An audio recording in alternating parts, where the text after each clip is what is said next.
The pools were open last year as we were in the process of building the new aquatic center. So we were able to open those pools with anticipation that may be closed in the future, but we wanted them to have the ability to use those pools until the new facility was ready and operational. Perfect. And do you know the cost or even a rough estimation of getting them up and running this year? Not necessarily repaired, just running. So the cost that I can specifically answer is operations is roughly $20,000 for staffing. That doesn't include any chemicals or water usage because we don't have the ability to meter the water on those pools. They're filled up daily and drained daily. So that is an added cost that we don't have an exact way to put a number on. And someone reached out, they said, to several members of the community or of the council, and they were told that tonight on the agenda the pool would be discussed. And so I think a few members were a little confused and upset when they showed up and it wasn't on the agenda. And I think that's why maybe they were trying to push their questions. Do you know where that lack of disconnect came? So the agenda is published 24 hours in advance in compliance with Sunshine Law, and the agenda did not have, nor did it ever have the pool item on. There was not an item to vote on with the pool, so therefore there was not an agenda item needed. But the FAQ section of the meeting is designed so that those questions can be submitted and we can answer those questions to the community. And if somebody wants to get something on the agenda for a meeting, say, what is the process like for them to do that? So there's a process that they can fill out an application at City Hall, and there's about a paragraph long of the requirements of that process, and it's pretty detail oriented that they can submit that request to City Hall and get the application for it that explains that in detail. I can't answer that question off the top of my head. Okay, that's fine.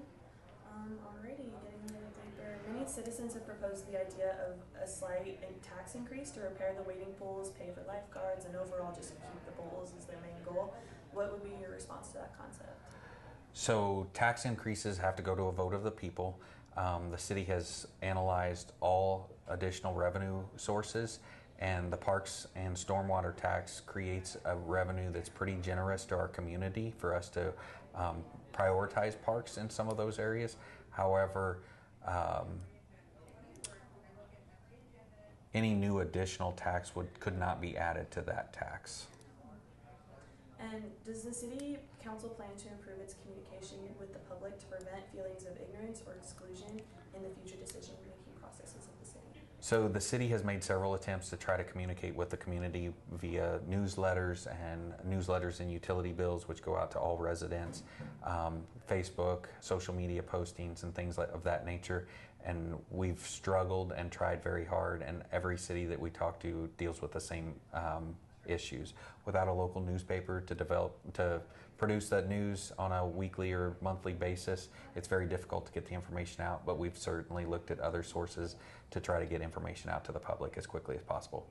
And at any point were the closing of the wading pools put on those sources that you guys have been using to get news out?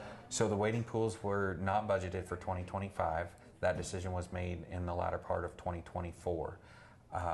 We had a new splash pad that was set to open for the 2025 season at the new aquatic center. However, it was not operational, so we did not want to announce should that not have become operational. We wanted to always have the opportunity to have additional sources for recreation for those children.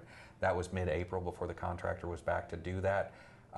There was a delay in getting that information out, and we recognize that, and we're striving to do better to make sure that we get that on a timely manner to the public. Perfect. And there have been several resident complaints about members of your city council and city offices being hard to get in contact with. For example, phones not being answered, or emails hidden behind fill-out forms, or emails just never simply getting a response. Is the city doing anything to improve what has been referred to as a lack of transparency? So as elected officials, they're all responsible for themselves and their individual wards. I don't have any knowledge of there being any difficulty in getting responses to emails. I know that council members have expressed their ability to get contacted via phone. They like to communicate with their constituents, and they don't always get a response from their constituents to have that communication directly either. Alrighty. And for residents who aren't able to afford daily admission to the pool facility, will the after-hour splash pads be their only option?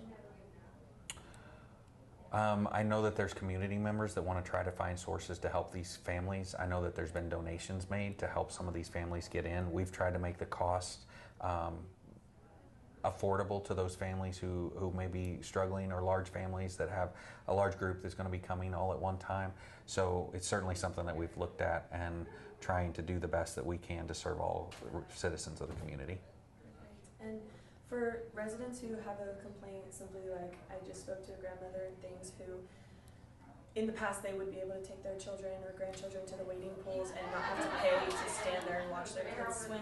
Is there any kind of program or plan being put in place for, say, someone simply going to watch their children at the pool still having to pay daily admission? Is there any kind of plan being put in place to maybe alter that? At the new aquatic center?